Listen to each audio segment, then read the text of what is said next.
Hey guys, what's up? Austin Smith here, and a few weeks ago I did a quick overview video of my EDC Altoids tin.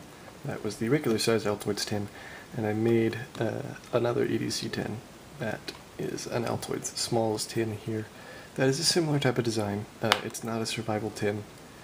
Should mention that I'm never going to have to be in a survival situation as far as I can tell, and if I am, I will probably die. So this is specifically an EDC tin, and yeah, I thought I might as well make a video on it and walk you through what I have on the inside here. As you can see, it is an Altoids Smalls tin.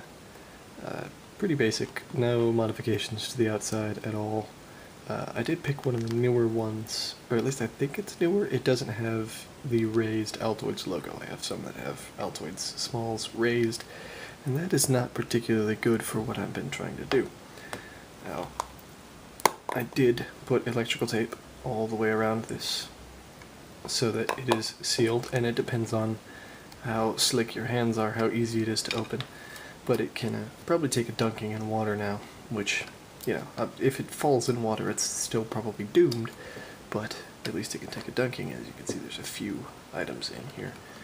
First, let's see if we can, okay, whatever. Go here. First is just some cord.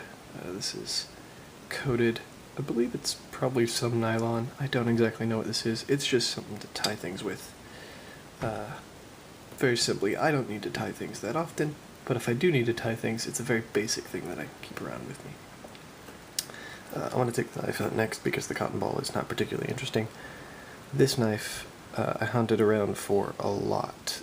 It is a less than 2 inches closed knife, and I already did a review on the Rough Rider Tiny Trapper, which is also 2 inches closed, or under 2 inches closed, and both of them fit in this kit. This is the Open L number 2. You can see that right there, number 2. Hopefully, come on. A little bit better, there we go, Open L number 2. It is a very, very tiny knife.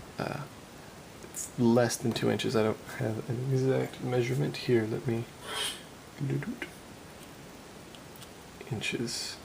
Yeah, there we go. It's about 1 inch and a little more than 1 3/4 inches. Closed. And it doesn't have a lock or anything on it. I don't really care about the lock. It doesn't have a spring in the back. It's literally just that one piece of metal with the bolt to hinge it together. And I thought that was probably the best thing for this very simple kit, just because, or tin, just because, you know, less things to go wrong. There's no back spring to have problems with. This next item here is just a cotton ball.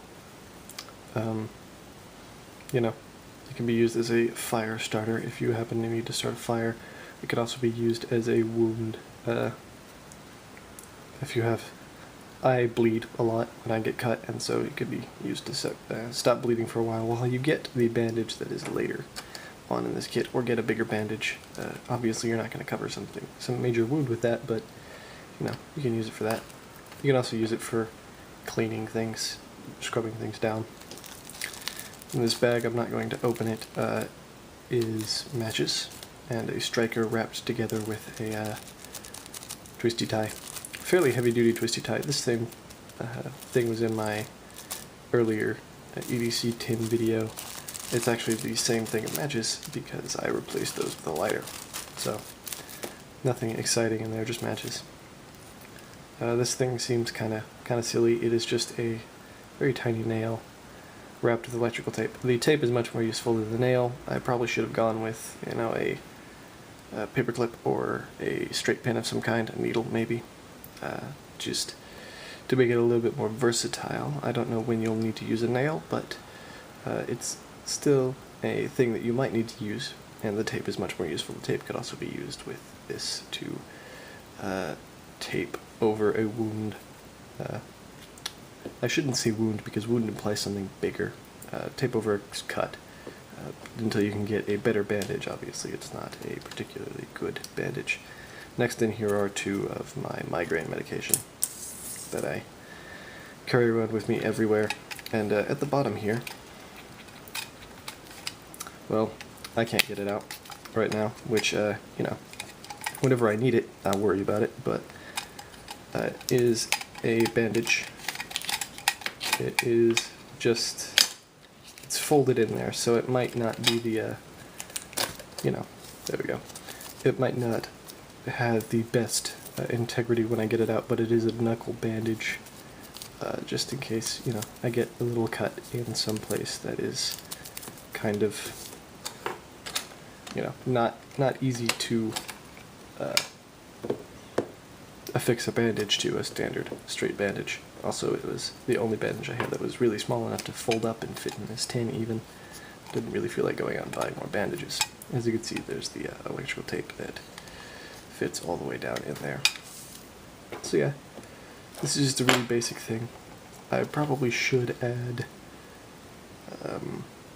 like I say, a paper clip and maybe a straight pin of some kind. But for right now, this is what I need.